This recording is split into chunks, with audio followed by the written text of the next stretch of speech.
তৈ তৈ তৈ তৈ তৈ সেই শাওয়ালি কই, তৈ তৈ তৈ তৈ তৈ দেশের শাওয়ালি কই। যাই হোক, এই এই বিশাল অধিকারী মহিলাটি বা বালিকাটি, কি অবস্থা তোর? হ্যাঁ, তোকে দিয়েছে, ভরে দিয়েছে। যাই হোক, এরা হচ্ছে কি ওই যে সামনে একটু জনগণের সামনে চেহারাটা দেখাতে আসেই যে যেন তাড়াতাড়ি চাঁদাবাজিতে নাইমা পড়তে পারে। ঠিক আছে, একে ঠিক মতন যদি আসলে সেই রকম দেওয়া হয় তাহলে হয়তো বা সে তথ্য বের করবে যে তার লিডারটি কে আসলে। যাই হোক, এগুলা লিডার বের করে তো আসলে কোনো শাস্তির আওতায় কাউকে আনা হচ্ছে না, তাই না?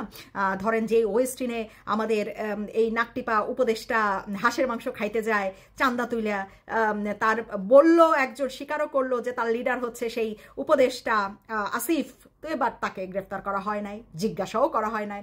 তারপরে ওয়েস্টিনে হঠাৎ করে একটা মার্কিং মহিলা মারা গেল, যেহেতু আসিফ ওই ওয়েস্টিনে বেশি হাঁসের মাংস খাইতে যায়, সে সেই নারীটিকে হত্যা করলো কিনা সেটা তো আসিফকে জিজ্ঞাসাবাদ করা হয় নাই।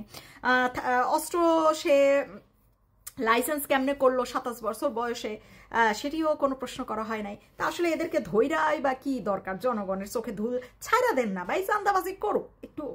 এত বড় বড় ডায়লগ মেরে ফেলেছে একজন মুক্তিযোদ্ধাকে, ডায়লগ মেরে সে ভাইরাল হয়েছে, তাহলে তো গালি দিয়ে ভাইরাল হয়েছে, তো তার একটু চান্দাবাজি করার অধিকার তো আছে, তাই না?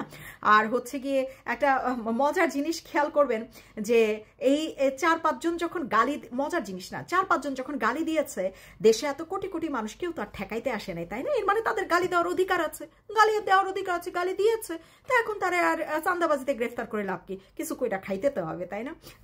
দেখেন না, সেই রকম একটা ভিডিও শেয়ার করেছে, আরে বাপ রে বাপ, সেই নাচ দিচ্ছে রে, আরে বাবা রে বাবা, নাচ দেখেন, নাচ দেখেন, নাচ দেখে মুগ্ধ হয়ে যাবেন। যাই হোক, কি জানো, টিনের চালে কাউয়া, তোর বাপ তোর, তাই না? হ্যাঁ, তো তোর বাপের কি খবর রে? হ্যাঁ হ্যাঁ, তোর সেই বিশ্ববিখ্যাত দেখে তোর বাপ খুশি? হ্যাঁ, আরে বাপ রে বাপ, তোর বাপকেও নিয়ে গেছিলি নাকি চাঁদাবাজি করতে? যে বাপ আসো, আমি দেখো কিভাবে আমি দেখায় টাকা চাই, একটু দেখো, আসো বলছিলি? যাই হোক, বেচারি গ্রেফতার হয়েছে পুলিশের কাছে। এখন পুলিশে যে কত কিছু আবার স্লোগান দিয়ে আবার ছাড়া পাওয়া যাবে কে জানে। এখন গিয়া বলবে টিনের চালে কাউয়া, পুলিশ আমার, তৈ তৈ তৈ তৈ তৈ আমার পুলিশ ডার্লিং কই। এখন এইগুলা বলবে হয়তো, বইলা বইলা আবারও দেখা যাবে পুলিশ তাকে সেই মায়া করে ছেড়ে দিয়েছে।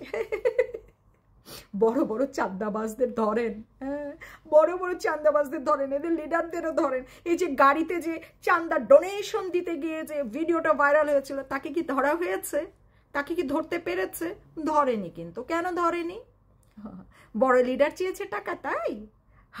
আচ্ছা আচ্ছা, তো দেশটা চলছে এরকম ভাবে যে আসল রাঘব বোয়ালদের কেউই ধরবে না, চুনোপুঠিদের ধরে ধরে দেশের চোখে ধুলা জড়াচ্ছে, একে ধরে ফেলেছি তাকে ধরে, আচ্ছা ধরতে থাকেন, অসুবিধা নেই। রাঘব বোয়ালগুলো আমাদের জন্য রাখেন, আমরা ধরবো এবং ধরে সেই শাস্তির আওতায় আসবো, কোনো সমস্যা নেই। আমরা চাচ্ছিও না আপনারা মানে পুলিশ এখন ধরুক, কারণ পুলিশ এখন ধরলে আসলে যেই তামাশা করবে, সেই তামাশার মধ্যে আমরা আসলে চাচ্ছি না এসব রাঘব বোয়ালরা পড়ুক।